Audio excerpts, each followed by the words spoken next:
decir esto, vamos a explicarlo en una forma un poco a la antigua. Resulta que en tiempos antiguos, cuando se tomaba una foto, que no existían los sistemas digitales de hoy, la persona usaba un rollo, y esa persona, después que tomaba la foto, iba a un cuarto y usaba un líquido especial y agua para poder revelar una foto y poder mostrar lo que había tomado aquella cámara. O sea, era algo que estaba oculto. Entonces, lo que quiere decir aquí, la revelación de Jesucristo era lo que estaba oculto a la humanidad, el plan final de Dios. Y dice las Sagradas Escrituras que Dios le dio por manifestar a sus siervos las cosas que deben suceder pronto, y la declaró enviándola por medio de su ángel a su siervo Juan. Resulta que Dios el Padre toma la determinación y le da una revelación a Jesucristo, que Él a su vez se la da a su ángel para que la lleve a su siervo Juan. ¿Para qué? ¿Quién era Juan? Era un hombre que había dado testimonio de la palabra de Dios y del testimonio de Jesucristo y de todas las cosas que había visto.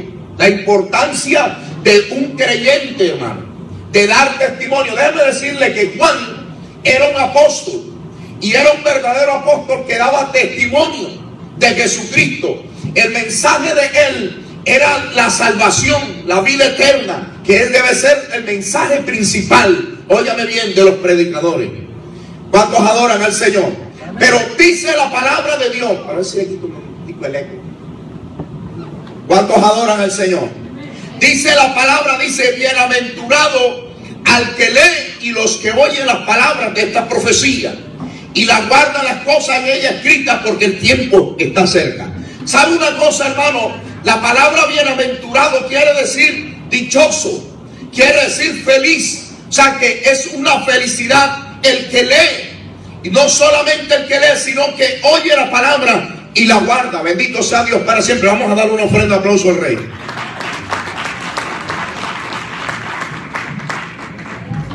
Ahora, ¿sabe una cosa? Hay una gran diferencia entre la persona, porque hoy se ha perdido la lectura de la palabra. La gente se ha olvidado de leer la palabra. Hoy en día los libros cristianos no son malos. Los libros cristianos no son malos. Se pueden leer buenos libros cristianos. Pero hay personas, el pueblo de Dios está consumiendo, leyéndose libros de 200 páginas cuando no leen ni un siquiera un capítulo de la Biblia. Y déjeme decirle algo: el Señor habló sobre escudriñar las Escrituras. Escudriñar las Escrituras, porque en ella os parece que tenéis la vida eterna. Y quiero decirle que los libros cristianos tienen buenos consejos, buenas temáticas. Quiero decirle, la Escritura dice que estas palabras son espíritu y son vida. No me canso de decir que esta palabra es espíritu y es vida, porque lo dice ella misma. Cuando nosotros las consumimos, alienta nuestro corazón, porque allí hay promesas de Dios que son sí y amén. ¿Cuántos adoran al Señor? Ahora dice la Sagrada Escritura que no solamente las palabras de esta profecía, sino que las guardan. Nosotros a veces no grabamos ni siquiera un pasaje de la Biblia, y es importante guardarla en nuestro corazón, grabarla y comenzarla a creer, porque la Biblia dice que con el corazón se cree, pero con la boca se confiesa. Dice el verso 4, Juan, a las 7 iglesias que están en Asia: gracia y paz a vosotros, del que es, del que era y del que ha de venir, y de los 7 espíritus que están delante de Dios, del trono de Dios. Oye, ¿sabe una cosa? Parece increíble. Hay personas que no les gusta leer el libro de Apocalipsis. Cuando Dios le trae una revelación a Daniel, le dice: Daniel, cierra ese libro, porque esta profecía es para el final de los tiempos. Pero a Juan no le dice lo mismo, sino que proclame aquella revelación que le está dando. Y Juan describe que, dice la palabra, que había un trono, y delante del trono habían 7 espíritus. Ahora, ¿sabe qué eran esos 7 espíritus? Es el Espíritu de Dios. No era algo contable en el sentido de 1, 2, 3, de que habían 7 espíritus divididos. No, La Biblia registra en Isaías capítulo 11, para que nosotros podamos entender. Dice que saldrá de la vara del tronco de Isaí un vástago y retoñará de sus raíces y reposará sobre él, número 1, el espíritu de Jehová, espíritu de sabiduría 2 y de inteligencia 3, espíritu de consejo 4 y de poder 5, espíritu de conocimiento 6 y de temor a Jehová. Estos eran los 7 espíritus que estaban allí, el Espíritu Santo. Recuerda cuando dice la palabra de Dios, que en Lucas capítulo 4 verso 18, cuando Jesús dijo: el Espíritu de Dios está sobre mí. Qué cosa tan maravillosa nos está enseñando la palabra. ¿Sabe dónde está el Espíritu Santo ahora? Está dentro de nosotros. Dice la palabra de Dios que cuando creímos fuimos sellados con el Espíritu Santo de la promesa. Pero muchas veces lamentablemente luchamos con nuestra propia fuerza, con nuestra propia sabiduría, con nuestras propias habilidades, y fracasamos y nos estrellamos y volvemos, nos levantamos. Pero qué tremendo sería cuando usáramos esa sabiduría que nos ha dado Dios a través de su Santo Espíritu, bendito sea Dios para siempre, y comenzamos a actuar conforme a la guianza del Espíritu Santo. Nuestras vidas serían diferentes. Amados hermanos, no tenemos dentro de nosotros cualquier cosa, sino el Espíritu de Dios que mora en nosotros y mora en usted. Y no solamente tienen estos ingredientes que acabo de leerle, la Biblia dice que Él imparte también los dones. No estamos desamparados. Nuestra lucha no es contra espada ni ejército, óigame bien, sino con su Santo Espíritu. Y cuando nosotros comenzamos a pelear la guerra espiritual, comenzamos a pelear los embates que nos rodean muchas veces con el poder del Espíritu Santo, no vamos a salir afligidos, no vamos a salir agotados. ¿Por qué? Porque Él nos dará su poder y su fuerza. ¿Cuántos adoran al Señor? Una ofrenda, aplauso al Rey. Gloria al Señor, aleluya. Vamos a dárselo duro porque es para Cristo. Si llegara Obama aquí, estaría todo el mundo aplaudiendo. Y aquí hay uno más grande que Obama, se llama Jesucristo. ¿Cuántos adoran al Señor? A su nombre sea la gloria. Y dice la palabra en Apocalipsis, dice los 7 espíritus. Y dice: y de Jesucristo, el testigo fiel, óigame bien, el primogénito de los muertos, el soberano de los reyes de la tierra. 3 calificativos para Cristo en este pasaje se da. Número 1, dice el testigo fiel. Todo lo que dijo Jesucristo es verdad. Él dijo: yo soy el camino, la verdad y la vida. Cuando Él dijo, cuando nosotros vemos esos versículos, a simple vista se ven como simples, pero tienen una profundidad espiritual tremenda.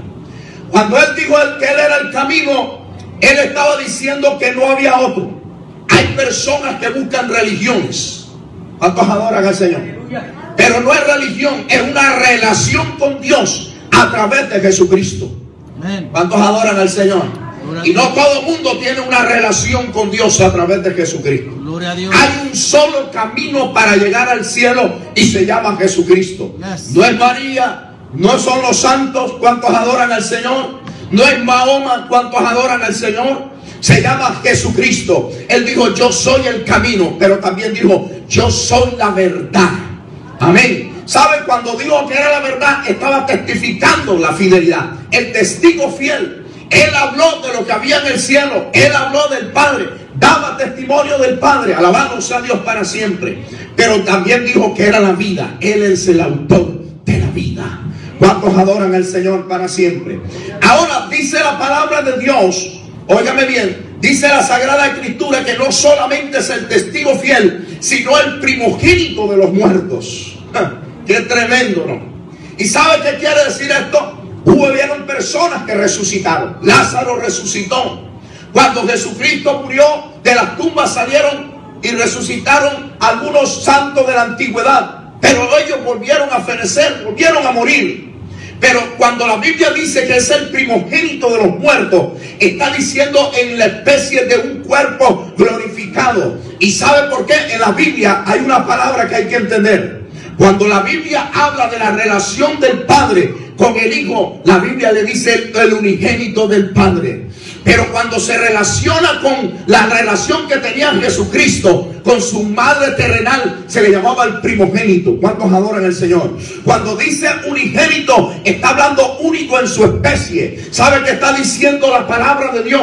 Que Jesucristo no era un mero hombre solamente. Había una parte divina en él. Unigénito viene del griego monogene, único en su especie. Pero cuando dice primogénito, se relacionaba con María. ¿Sabe por qué decía primogénito? Porque era el primer hijo de María. Eso indicaba que había otro. Cuando tomamos esta palabra primogénito y la aplicamos como cuando dice el primogénito entre los muertos, ¿sabe? Está diciendo él que es el primer resucitado. Eso nos indica que hay más, y eso lo comprueba la palabra en 1 Tesalonicenses 4:13, cuando dice: los muertos en Cristo resucitarán primero, luego los que nosotros estamos vivos seremos transformados en un abrir y cerrar de ojos. Por eso la Biblia, cuando leíamos en el verso 3, dice: porque su venida está pronto. Óigame bien, porque el tiempo está cerca. Hermano, la Biblia está hablando de hace años que Cristo viene, y quizás algunos la tienen por tardanza,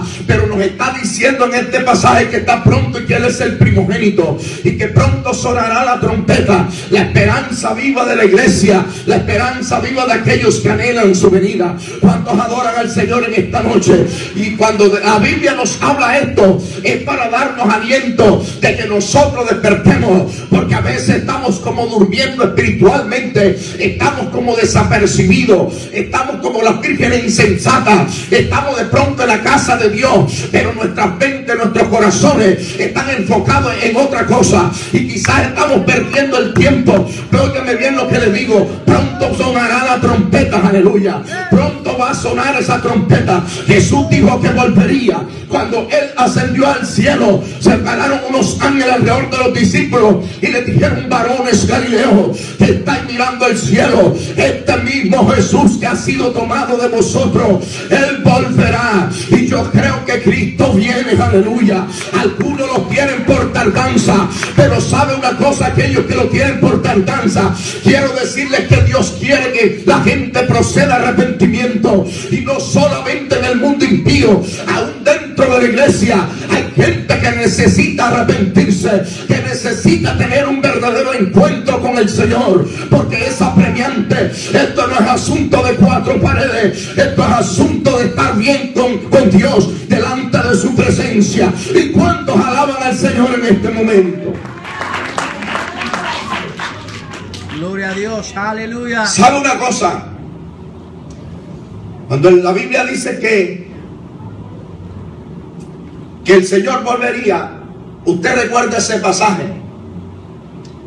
el buen samaritano, en esa parte que el samaritano coge el que está herido en el camino y venda sus heridas. Ese hombre que estaba herido representa a usted y a mí. Nosotros no conocíamos a Cristo. Quizás muchos no dan un peso por usted, pero Cristo lo dio todo. Y lo cogió y vendó sus heridas con aceite y vino, representación del Espíritu Santo y de la sangre del Cordero. Y lo curioso de esto, que Él no solamente vendó sus heridas, sino que lo tomó y lo llevó al mesón y lo entregó al mesonero. El mesón es una tipología de la casa de Dios, y el mesonero es una tipología, óyeme bien, del pastor. ¿Cuántos adoran al Señor? Amén. Amén. Pero lo curioso de esto, que cuando el buen samaritano llegó, tomó 2 denarios y los entregó al mesonero, y le expresó estas palabras: toma estos 2 denarios, y si gasta algo de más, yo te lo daré cuando vuelva. ¿Sabe una cosa? Dentro del contexto histórico, el denario equivalía a un día de trabajo de un obrero, y fueron 2 denarios, se pagaron 2 días de trabajo.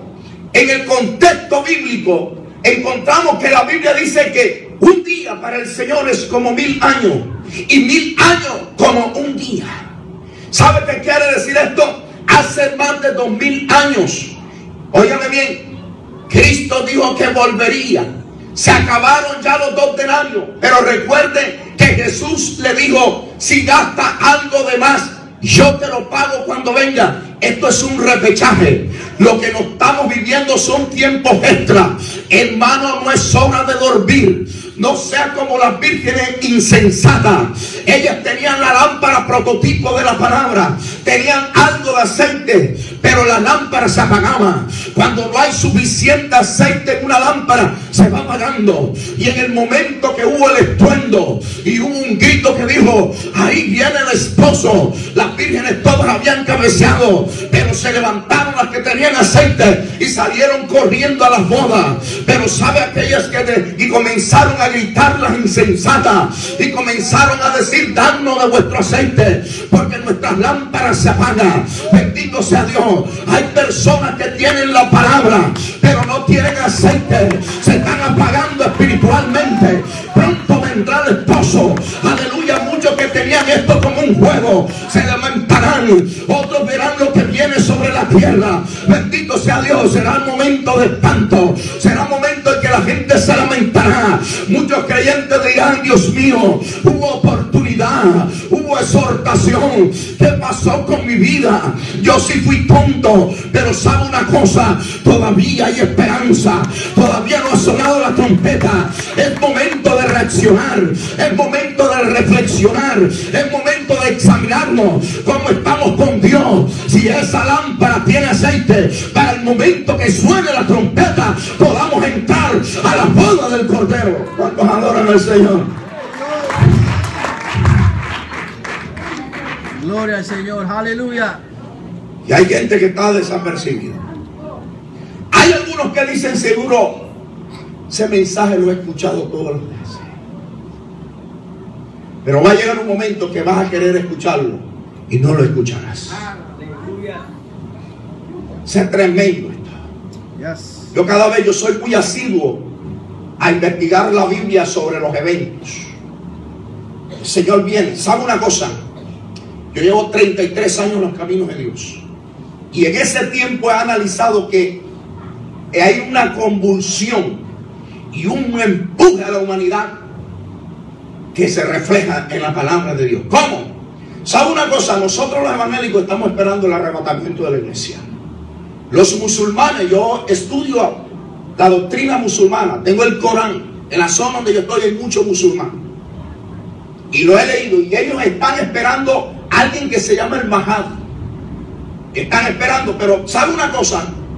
Los árabes, sobre todo en Arabia Saudita, los grandes jeques, tienen unas caballerizas de puros caballos blancos, porque según la profecía islámica, el Mahdi vendrá montado en un caballo blanco. En la Biblia hay 2 personajes en caballo blanco. Uno es Jesucristo y otro es el anticristo. Mire una cosa, en el capítulo 6 de Apocalipsis dice claramente que vendría un personaje montado en un caballo blanco, traería un arco. Algunos comentaristas dicen que no es un arco, que es como una espada en forma de gancho, típica que usa el mundo islámico. ¿Cuántos adoran al Señor? Los judíos esperan el Al-Masías, Yeshua Al-Masías, lo están esperando, el Mesías. Amén. Están esperando la oportunidad. Los testigos de Jehová están esperando la manifestación física de Dios, porque ellos dicen que en 1914 vino en forma invisible. Pero el que va a aparecer en el escenario después que la iglesia sea arrebatada va a ser el anticristo.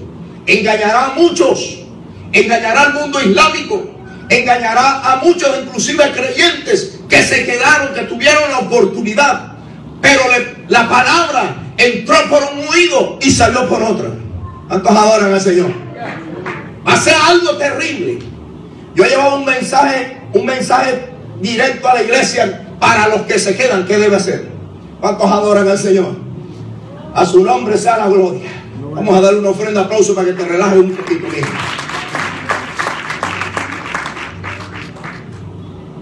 Dice la palabra de Dios, escuche esto. Dice la palabra en el verso 6: y el Verso 5, y Jesucristo el testigo fiel, primogénito de los muertos y el soberano de los reyes de la tierra. Dice, al que nos amó. Esa palabra es un amor continuo.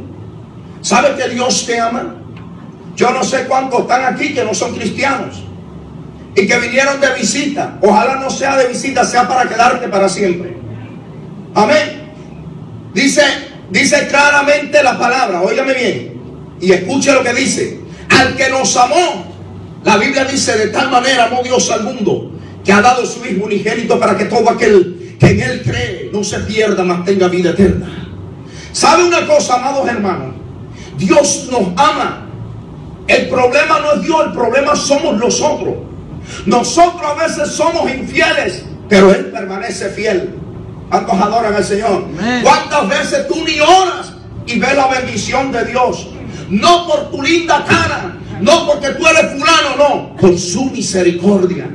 Amén. Por su misericordia estamos vivos. Por su misericordia en este momento respiramos. Alabado sea Dios. Ese es el amor de Dios. Amén. Hay personas que murieron hoy, tuvieron la oportunidad de buscar a Dios, pero la rechazaron. Amado hermano, amado amigo que está en esta noche, va a llegar un momento que van a querer buscar a Dios y no lo hallarán, porque serán momentos de angustia que vendrán sobre el mundo entero. Por eso la Biblia declara: buscad a Dios mientras pueda ser hallado. Si oyeres hoy su voz, no endurezcas tu corazón. Endurecer el corazón es cuando pensamos: si yo me entrego, yo no puedo seguir bebiendo. Si yo me entrego, no puedo seguir mujeriando. Si yo me entrego, no puedo seguir consumiendo droga. ¿Sabe una cosa? Hay que tener estas cosas por basura, por amor a Dios, porque el mundo lo que hace es destrucción, pero Cristo te da vida y vida en abundancia. Y aquí hay gente que pueden testificar que Cristo le ha dado vida y vida en abundancia. Su vida cambió, su vida ha sido transformada, su hogar comenzó a tomar un giro diferente al que llevaba, y comienza a ver la paz, esa paz que sobrepasa todo entendimiento. ¿Cuántos adoran al Señor? Pero hay gente que no quiere buscar a Dios. Dice la Biblia que amaron más las tinieblas que a la luz. Y sabe que hay gente que no quiere ver. ¿Por qué no quiere venir a la luz? Porque les son revelados los pecados que ellos tienen. Solo dice Juan 3. Amén. Se no vienen a la luz porque no quieren que sea manifestado o revelado los malos que son. ¿Cuántos adoran al Señor? Amén, aleluya. Hay gente que dice, todo el que se mete al evangélico es malo. ¿Y acaso allá hay algo bueno afuera? Allá no hay nada bueno. Allá hay perversidad, hipocresía, maldad, matrimonio roto, destrucción, homosexualismo, lesbianismo, toda la basura. El diablo ha vomitado sobre la humanidad todo tipo de inmundicia. Y yo te digo en esta noche, si tú estás de visita y tú no eres evangélico, toma una determinación, mijo, y comienza a buscar a Dios y salga del chiquero de este mundo. ¿Cuántos adoran al Señor? Amén. Vamos a dar una ofrenda, aplauso al Rey. ¿Cuántos adoran a Dios? Yes, amén. Gloria a Dios. Una iglesia que predica la palabra.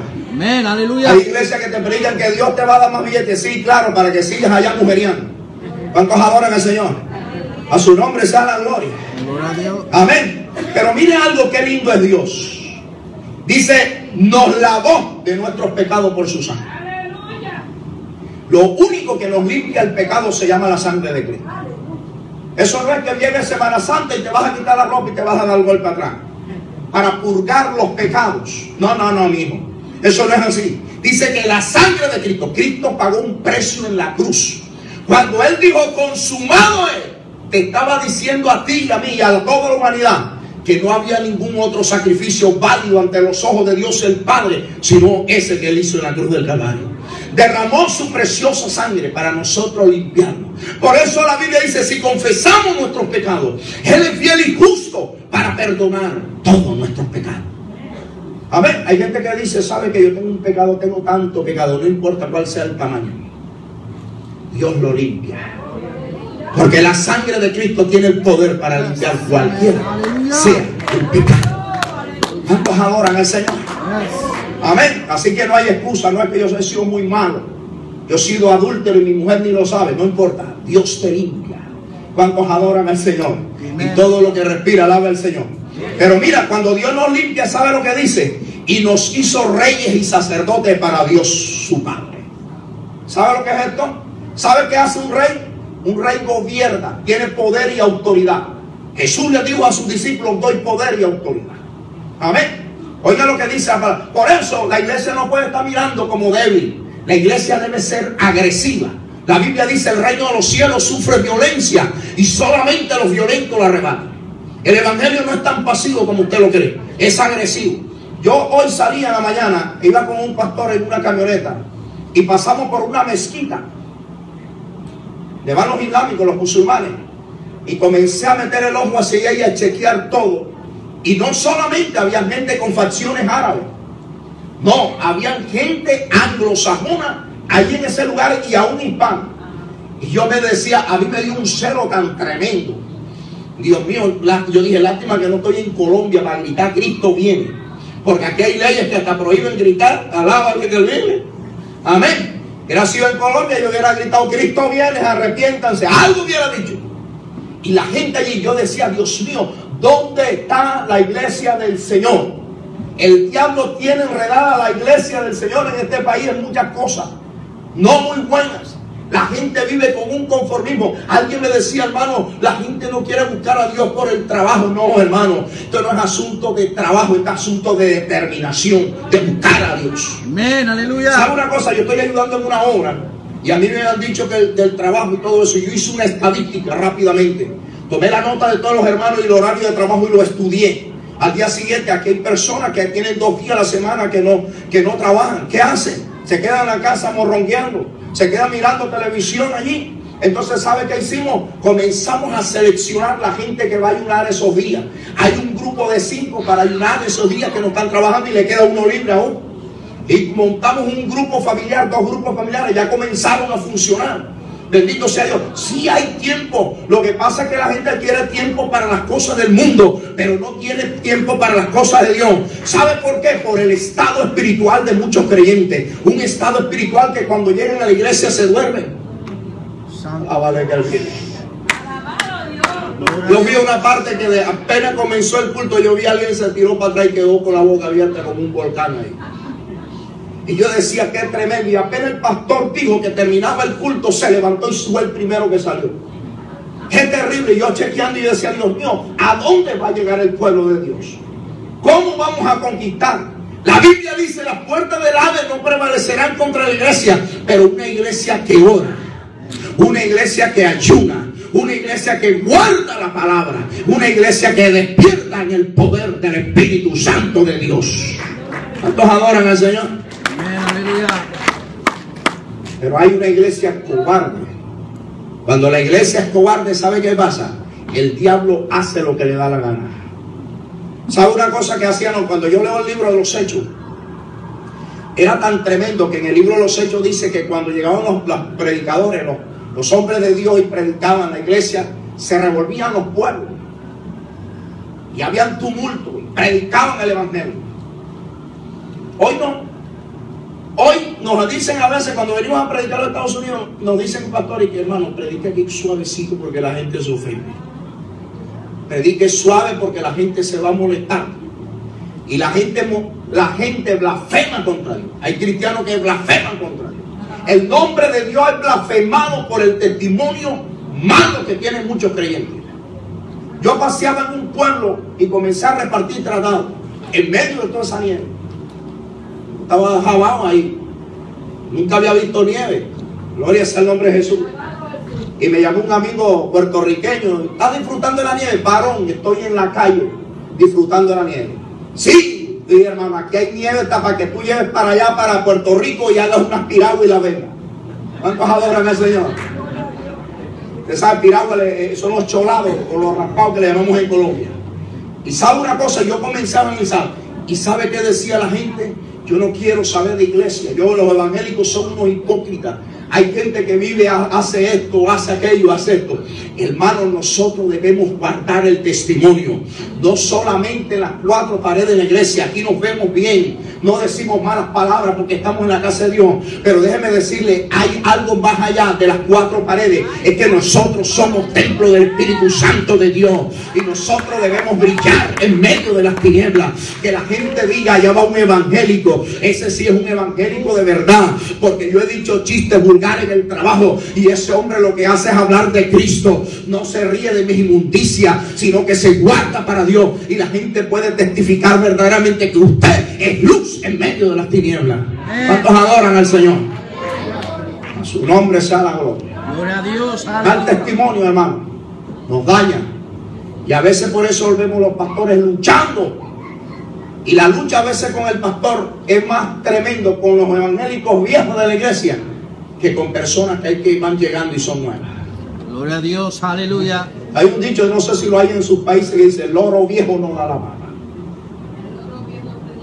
Y otro que dice: árbol que nace torcido, su rama no endereza. Pero yo quiero decirle que en Cristo, si usted se mete a Cristo, Cristo le endereza todo usted. Lo pone bien recto.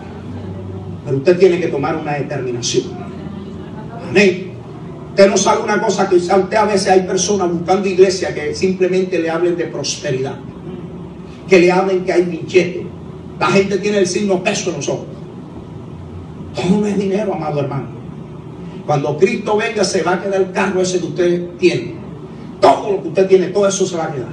Hasta la ropa que compró en Messi, todo eso se va a quedar. Y tenemos idolatría por lo material. No es malo que usted prospere, eso no es malo que usted tenga un buen carro, pero tremendo cuando un creyente pone la mirada más en lo material que en lo espiritual. Déjeme decirle, lo de aquí perece, pero lo de allá permanece para siempre. Gloria a Dios. ¿Cuántos adoran al Señor? Denle otra ofrenda, aplauso al Rey. Santo Dios. Pero ¿sabe qué? La Biblia dice, óigame bien, la Biblia dice no solamente somos reyes, sino somos sacerdotes. ¿Sabe qué hace un sacerdote? Ministra. Los sacerdotes en el Antiguo Testamento ministraban a Dios. Tú eres sacerdote no para hacer una misa, sino para ministrar a Dios, para adorarle, para glorificarle. ¿Y qué es lo que hacen los sacerdotes hoy en día? Llegan a la iglesia, hermano, y hay gente que no abre la boca para ministrar a Dios. Yo estaba orando y yo sentía que los caballeros, cuando cantaban, me ministraban ese coro. El hermano comienza a cantar. Yo le estaba diciendo a Nelson, me recuerda esa música de antes, sí, que hay en las iglesias. Hoy en la iglesia es puro rock y humo. Amén. Y nosotros no necesitamos ni rock ni humo, necesitamos fuego y alabanza viva a Dios. Yes, amén, aleluya. Amén.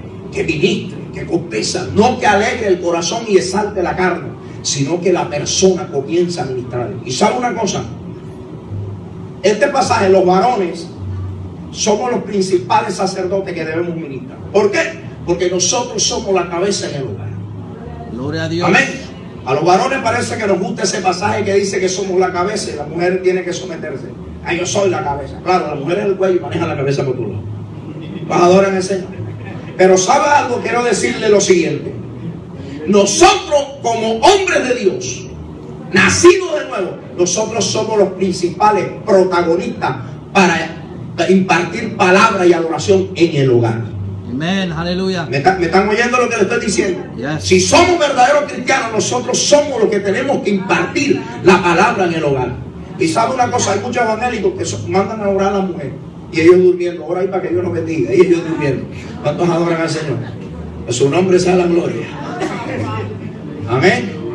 Gloria a Dios. Todo lo que respira alaba a Jehová. Amén, Santo Jesús. Diga al que está a su lado, Dios te está hablando, mija. Gloria a Dios, aleluya. Y por eso usted ve a veces las mujeres son más piadosas que los hombres. Amén. Usted ve las mujeres que alaban a Dios más con libertad, y una vez se ve hombres con la cara larga en la iglesia. Sonría que Jesús le ama a mí. Amén. Y somos los primeros que debemos ser sacerdotes en nuestro hogar. Yes. Ministrar a nuestros hijos. Cuando nosotros llegamos a comer es para orar con nuestros hijos. Y hay gente que sabe que después dice, mis hijos no se convierten. Pero ¿sabe por qué? En vez de ser ministradores, sacerdotes, comienzan a hablar mal de todo el mundo de la iglesia. Sonrían que Jesús le ama a mí. Amén, Y aleluya. los hijos no se convierten. ¿Por qué? Porque los padres, uno de los padres que debe ser sacerdote, comienza a hablar mal de los hermanos de la iglesia, comienza a hablar mal del pastor, comienza a hablar mal de todo el mundo, y los hijos se le va endureciendo el corazón. Pero si tú eres un verdadero sacerdote, esas cosas no se hablan, se obran. Y delante de los hijos uno ministra la palabra. Uno comienza, así ve errores en los demás, y errores también tienes tú. Alabado sea Dios. Uno comienza a ministrar, nos gozamos en el culto. Pero hay personas que vienen, son obsesivos. Cuando vienen a la casa de Dios es para ver qué quedó mal y salir hablando. Y comienzan a maldecir la obra de Dios. Comienzan a maldecir a cada hermano. Y por eso estanca la bendición. Hay gente que en vez de ser bendición para los demás hermanos, se convierten en un tapón que impide que la gloria de Dios caiga con todo esplendor. ¿Cuántos adoran al Señor? A su nombre sea la gloria. Gloria a Dios. Aleluya. A mí me enseñaron algo en la iglesia donde yo estaba. Yo tenía un pastor puertorriqueño, hermano. Fue fundador de muchas iglesias. Y ese viejito era tremendo. Chacho. Una vez se metió un drogadicto y comenzó a correr entre las bancas las hermanas de la iglesia. Y las hermanas gritando como gallinas que salen del gallinero. Corriendo las hermanas. Y el viejito estaba allá adentro. Emilio Saña. Y salió, ¿sabe una cosa? Un hombre de oración. Y las hermanas corriendo. Y él apenas cuando lo vio así, el tipo le hizo así. Y él dijo, suéltalo. Suavecito y cayó. Y quedó libre. En la iglesia se necesita el poder de Dios. Hay creyentes que tienen miedo hasta la oscuridad. Hay creyentes que oran de rodillas sobre la cama porque si abajo creen que lo van a jalar. Están llenos de temor. Cuando la Biblia dice que el perfecto amor echa fuera el temor. ¿Cuántos adoran al Señor? Somos sacerdotes, somos reyes con poder y autoridad. ¿Cuántos adoran al Señor? Ya vamos a terminar, amado. Dice la palabra, dice, a Él sea la gloria e imperio por los siglos de los siglos. Amén. He aquí viene con las nubes, no es la nube. Amén. Una cosa es la preposición en y otra es la otra con.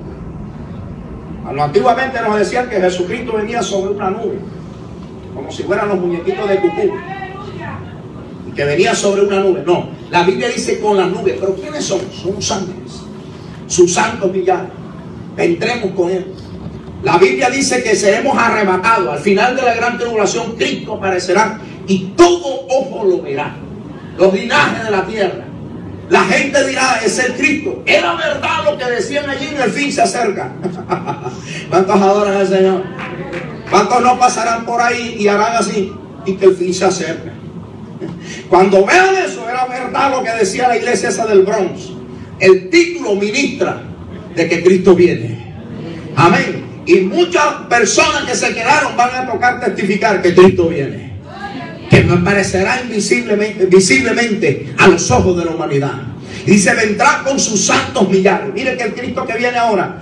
Hoy en día el mundo secular y religioso tiene el Cristo amarrado, el Cristo caído. Nosotros tenemos al que está sentado a la diestra de Dios Padre. Y que allá, como dice el mismo credo católico, de allí a venir a juzgar a los vivos y también a los muertos. ¿Cuántos adoran al Señor? Amén, aleluya. Y aparecerá, dice que es tan tremendo que cuando aparezca Cristo. Yo recuerdo que yo hablaba con un comunista en mi país, de la Universidad del Atlántico, y él decía, cuando venga el Cristo tuyo que usted dice que viene en las nubes, le vamos a dar plomo a toda la guerrilla de Colombia.